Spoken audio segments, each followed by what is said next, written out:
वो चंडाल को, वो चंडाल है। ऐसे व्यक्ति को बिल्कुल बख्शा नहीं जाना चाहिए। उनका बदला खून से लेंगे, क्योंकि यही घटना बांग्लादेश में भी हुई थी।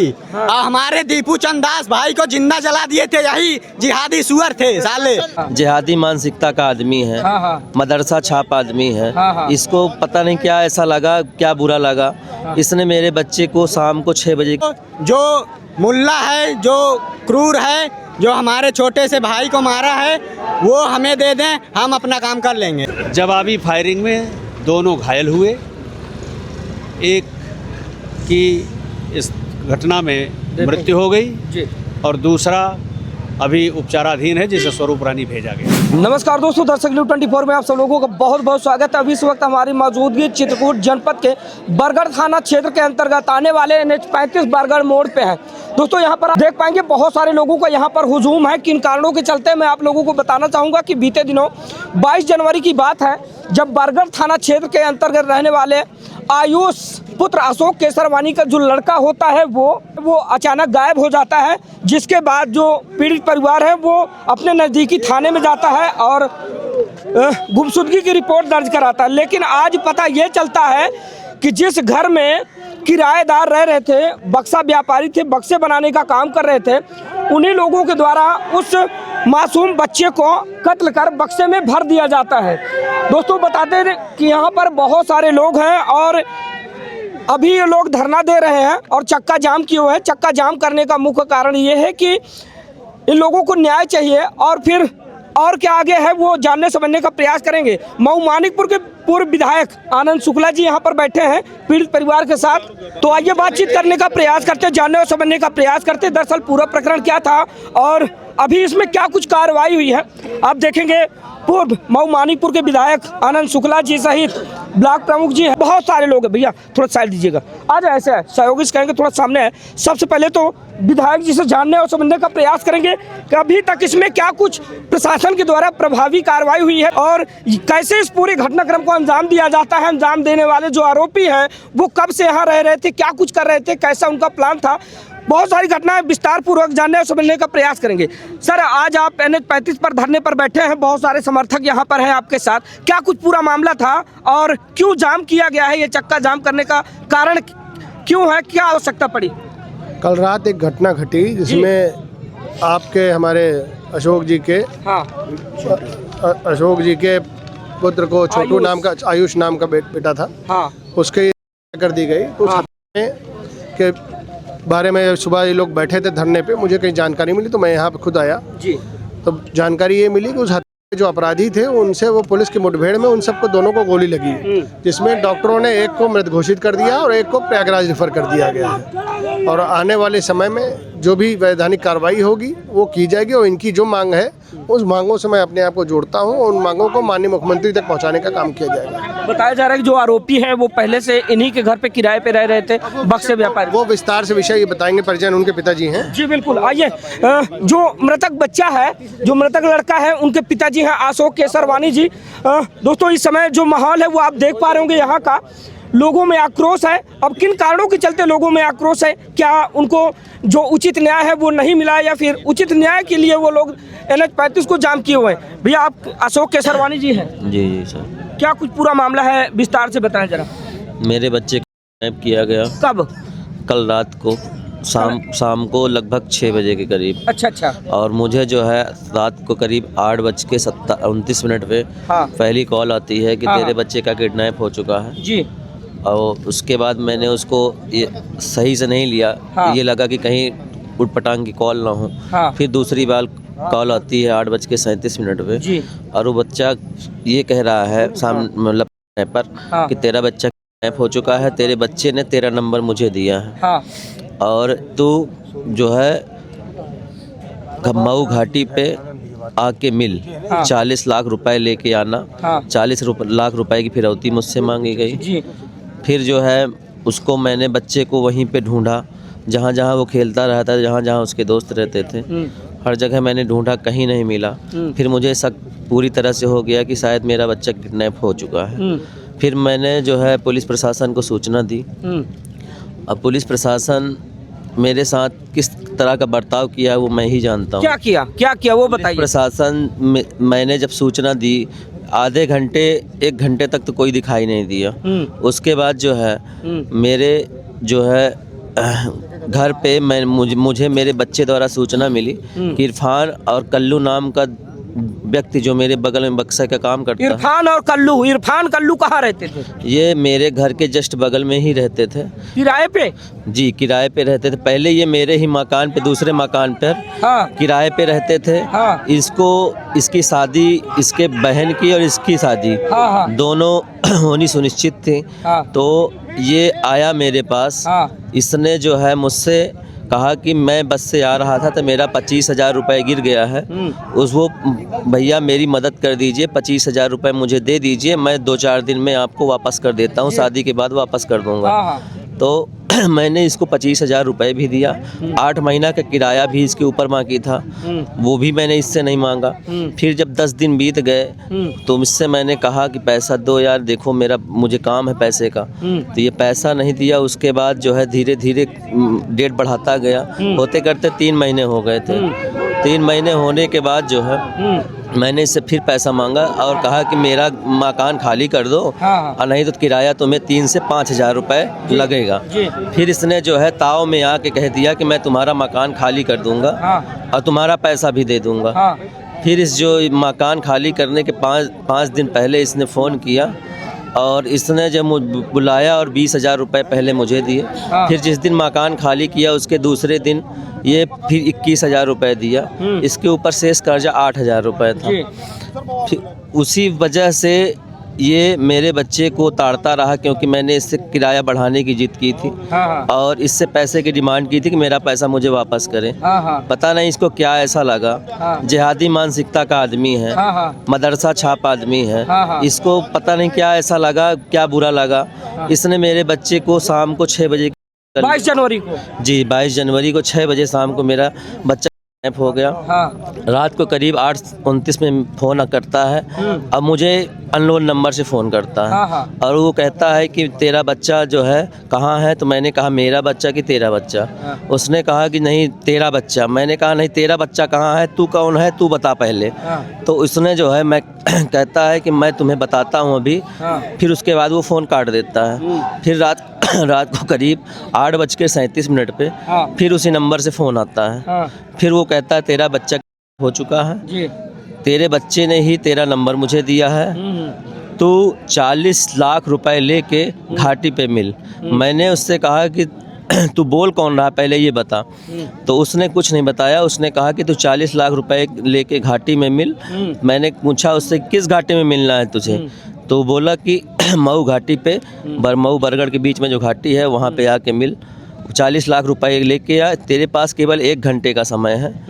और उसके बाद जो है मैं अपने बच्चे को अपने गांव में ही जहाँ रहता था वहाँ ढूंढा, जहाँ खेलता था वहाँ ढूंढा, अपने उनके दोस्तों के पास ढूंढा, कहीं बच्चा नहीं मिला। तो मुझे ये क्लियर हो गया कि मेरा बच्चा हो चुका है। फिर मैंने जो है पुलिस को सूचना दी। पुलिस को सूचना देने के बाद पुलिस का रवैया ऐसा था कि पुलिस ने मेरे साथ कोई ढंग का सहयोग नहीं किया। अच्छा। तो फिर बच्चा कैसे मिला, कहाँ मिला? इनको बुलवा लिया है। आ गया ठीक है ना जी। तो बच्चा मेरा जो है मुझे मेरे बड़े बच्चे से थोड़ा सा हिंट मिली कि ये मेरे छोटे भाई आयुष केसरवानी को ये बार बार जो है पूछता है कि जो है पूछता है। तो मैंने इससे ये बात मैंने एसपी चित्रकूट को बताई। फिर उन्होंने मुझे जो है मैंने उसका नंबर दिया। फिर उसके द्वारा जानकारी थोड़ी थोड़ी मिली।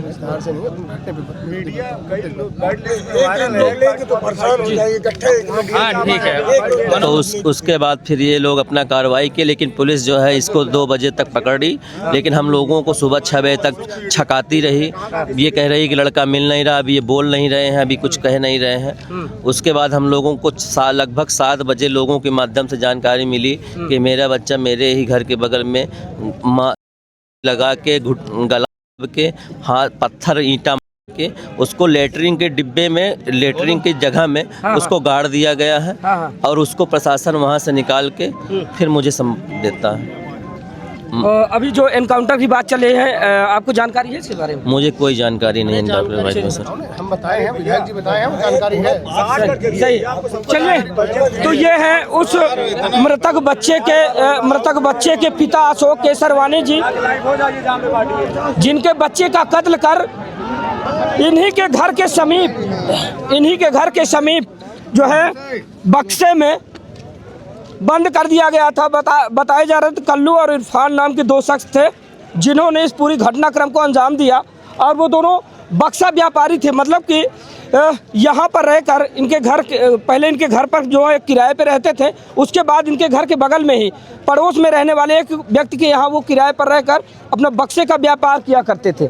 लेकिन किराए की खुन्नस के चलते और साथ ही पहले से ही घर का पूरा भेद जैसा कि उन लोगों को पता था, जिसके चलते उन लोगों ने इतनी बड़ी घटना को अंजाम दिया। यहाँ पर आप देख पाएंगे बहुत सारे लोग हैं और लोगों में काफी आक्रोश देखा जा रहा है। 20 घंटे हो गए। ये देखिए, अभी जिलाधिकारी चित्रकूट यहाँ पर मौके पर पहुंचे हैं। तो दोस्तों, अभी पीड़ित परिवार से मिलने के लिए पुलिस अधीक्षक चित्रकूट अरुण कुमार सिंह, साथ ही जिलाधिकारी चित्रकूट पुलकित गर्ग जी यहाँ पर पहुंचे। तस्वीरों में आप देख पाएंगे कि वो पीड़ित परिवार से बातचीत कर रहे हैं, जानने और समझने का प्रयास कर रहे हैं कि अभी तक इसमें क्या कुछ प्रभावी कार्रवाई हुई है। साथ ही पीड़ित परिवार को कार्रवाई करने का जो है सांत्वना देने के लिए यहाँ पर पहुंचे हैं। जिस तरह से पीड़ित परिवार की मांग है, लगातार पीड़ित परिवार का कहना यह है कि जिस तरह से हमारे बच्चे को पहले तो उसकी की गई, बाद में उसको मारकर बक्से में जो है बंद कर दिया गया। लेकिन अभी जो है जो जानकारी आ रही है वो ये है कि एनकाउंटर हुआ है। अब इसमें क्या कुछ सच्चाई है ये अभी तक क्लियर नहीं हो पाया है। कुछ लोग इनसे बातचीत करेंगे। आप यहीं से हैं? जी जी। क्या नाम हुआ आपका? अनिरुद्ध केसरवानी। क्या कुछ पूरा मामला था? जो बच्चा था आयुष लगभग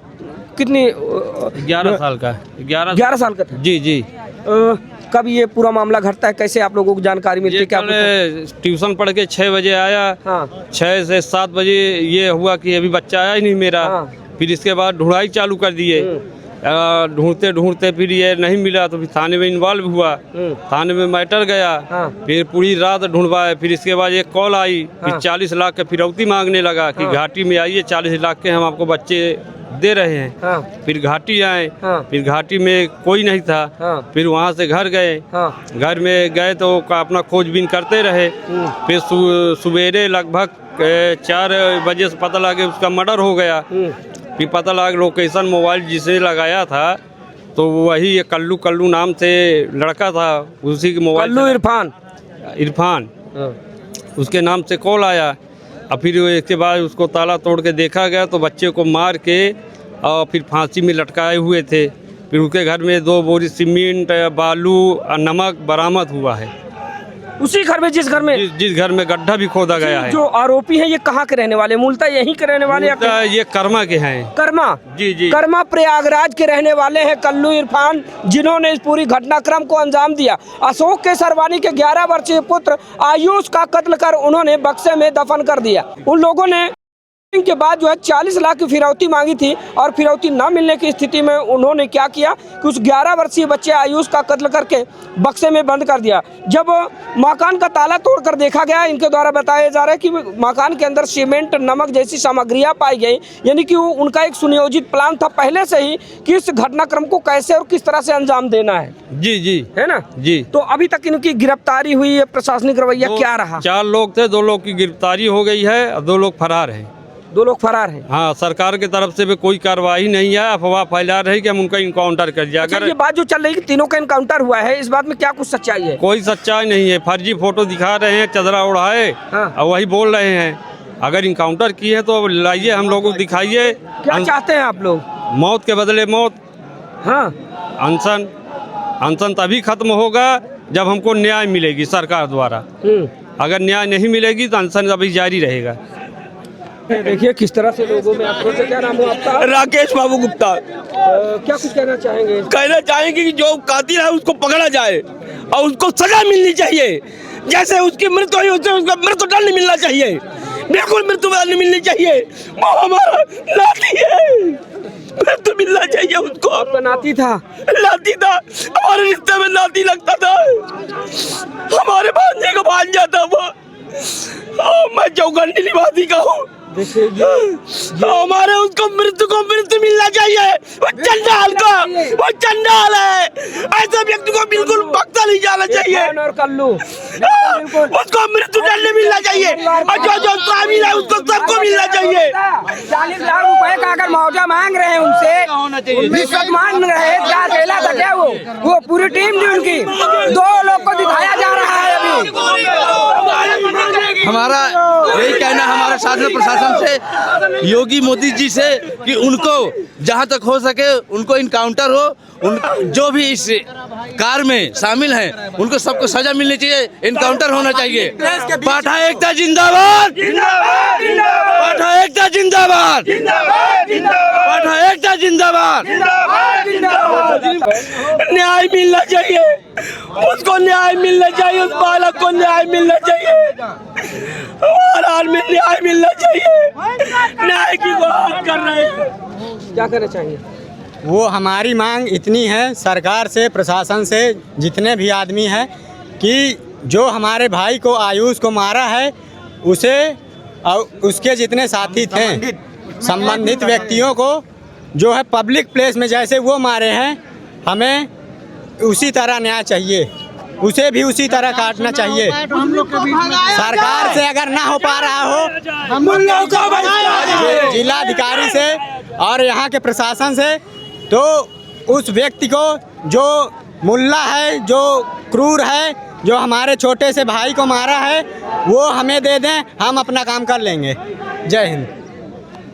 तो लगातार आप खबरों में बने रहिए हैं। यहाँ पर देख पाएंगे लोगों में किस तरह से आक्रोश है और काफी भारी जन आक्रोश यहाँ पर देखने को मिल रहा है। कहीं न कहीं लोगों की मांग है कि जिस तरह से इस पूरी घटनाक्रम को अंजाम दिया गया है, खून का बदला खून से लेंगे, क्योंकि यही घटना बांग्लादेश में भी हुई थी। हमारे दीपू चंद दास भाई को जिंदा जला दिए थे, यही जिहादी सुअर थे साले।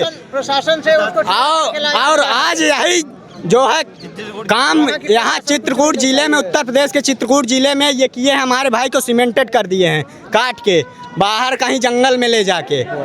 और मैं यही कहता हूँ कि इनके साथ उचित कार्रवाई हो, प्रशासन सुने, माननीय योगी हमारे आदित्यनाथ मुख्यमंत्री साहब जी सुने, और समस्त जो है शासन से यही हमारी मांग है कि हमें उचित कार्रवाई जो है, हमें न्याय मिल जाए। बस फैल गया सन्नाटा एक बार फिर से चित्रकूट जनपद के पाठा क्षेत्र बरगढ़ में। जिस तरह से आयुष केसरवानी का कत्ल किया गया, कत्ल करने वाले आरोपी इरफान और कल्लू जिन्होंने इस पूरी घटनाक्रम को अंजाम दिया, बताया जा रहा है कि प्रयागराज के कर्मा के रहने वाले थे दोनों, और यहाँ चित्रकूट जनपद के बरगढ़ थाना क्षेत्र के अंतर्गत रहकर वो किराए के मकान पर रहकर बक्सा बनाने का काम किया करते थे। लेकिन बीते दिनों जिस घर में वो लोग शरण लिए थे, तो कहा जाता है जिस थाली में उन्होंने खाया उसी थाली में छेद किया, उसी घर के एक मासूम 11 वर्षीय आयुष केसरवानी का 40 लाख की फिरौती मांगी। फिरौती ना देने की स्थिति में उन लोगों ने बच्चे का बड़ी बेरहमी से कत्ल कर बक्से में पैक कर दिया। जब इसकी जानकारी ग्रामीण क्षेत्र के लोगों को हुई, तो उन्होंने जब मकान का ताला तोड़कर अंदर देखा, तो पहले से एक सुनियोजित प्लान दिखा, जिसमें 2 बोरी सीमेंट, बालू और साथ ही नमक पाया गया। यानी कि पूरी सुनियोजित प्लान के तहत इस घटनाक्रम को अंजाम देने के लिए पहले से ही एक घटनाक्रम का जो है प्रारूप बनाया गया था। यहाँ पर आप देख पाएंगे बहुत सारे लोग हैं और लोगों में भारी आक्रोश देखने को मिल रहा है। सर, बातचीत के बाद अब जो मतलब क्षेत्रीय इलाके के लोग थे जिन्होंने चक्का जाम करने का काम किया था, उनसे क्या कुछ बातचीत हुई आवागमन को लेकर, अब क्या कहेंगे आप? देखो, देखिए, इसमें ये एक हृदय विदारक जघन्य घटना थी, और जैसे ही इस घटना की सूचना मिली, पुलिस मुझे लगता है विदिन 10 मिनट सक्रिय हो गई और 60 से 70 मिनट में पूरे जनपद का फोर्स मेरे सहित यहाँ आ गया। DIG साहब ने भी कैंप किया, STF के लोग आए, बांदा की SOG, प्रयागराज का फोर्स, सारे लोग आए, और जो घटना ब्लाइंड थी अगले 2-2.5 घंटे में ही वो धलका दिखने लगा, और वादी भी इतना मुतमईन हो गए थे कि उन्होंने फिर तहरीर जो दी लगभग 4 बजे के आसपास, उसमें उन्होंने नामजद किया, और पुलिस ने फिर उनको अपने हिकमत अमली से, अपनी सर्विलांस से जब पकड़ा, पूछताछ में उन्होंने जुर्म स्वीकार किया, लेकिन बरामदगी के दौरान वो पुलिस को डिच कर रहे थे। एक मोबाइल बरामद करने के बाद उन्होंने पुलिस का ही असलाह छीन के पुलिस पे हमला करने की कोशिश की। आरोपी जवाबी फायरिंग में दोनों घायल हुए। एक की इस घटना में मृत्यु हो गई जी और दूसरा अभी उपचाराधीन है, जिसे स्वरूप रानी भेजा गया है। आगे मैं आप सबके माध्यम से, आपके चैनलों के माध्यम से ये लोगों को, स्थानीय लोगों को ये आश्वस्त करना चाहूँगा कि कानून के दायरे में जो कठोरतम कार्यवाही है वो सब होगी। जी बहुत बहुत धन्यवाद सर। तो अभी हमारे साथ चित्रकूट जनपद के पुलिस अधीक्षक अरुण कुमार सिंह जी थे, जिनसे हम बातचीत कर रहे थे। उनके द्वारा जानकारी दी गई कि अब इस पूरे प्रकरण को लेकर हमने पीड़ित परिवार से बातचीत की और भी आगे जो भी वैधानिक कार्रवाई है उसमें जो है करने का हमने आश्वासन दिया, जिसके बाद से आवागमन पूर्णतः सुचारू रूप से पहले की तरह चालू कर दिया गया है। और साथ ही दोस्तों बताते चले कि पुलिस अधीक्षक चित्रकूट जी के द्वारा दी गई जानकारी के अनुसार बताया गया कि जो 2 आरोपी थे उनका इनकाउंटर किया गया, जिसमें एक घायल है जिसको उपचार के लिए जिला अस्पताल स्वरूप रानी रेफर किया गया है और इसी घटना में एक की मृत्यु हो चुकी है। लगातार इस खबर से जुड़ी पल पल की अपडेट आप लोगों तक वहीं पहुंचाते रहेंगे। मिलते हैं फिर किसी नेक्स्ट खबर में, तब तक के लिए नमस्कार।